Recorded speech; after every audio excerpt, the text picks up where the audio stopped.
بسم اللہ الرحمن الرحیم۔ حدیث نبوی صلی اللہ علیہ وآلہ وسلم۔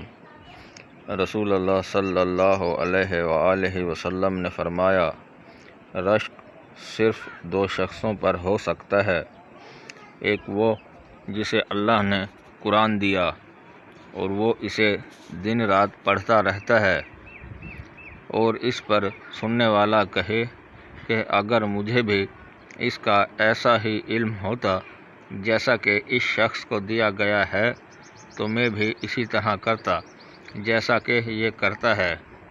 اور دوسرا وہ شخص جسے اللہ نے مال دیا اور وہ اسے اللہ کے راستے میں خرچ کرتا ہے، تو دیکھنے والا کہے کہ اگر مجھے بھی اتنا دیا جاتا جیسے اسے دیا گیا ہے تو میں بھی اسی طرح کرتا جیسا کہ یہ کر رہا ہے۔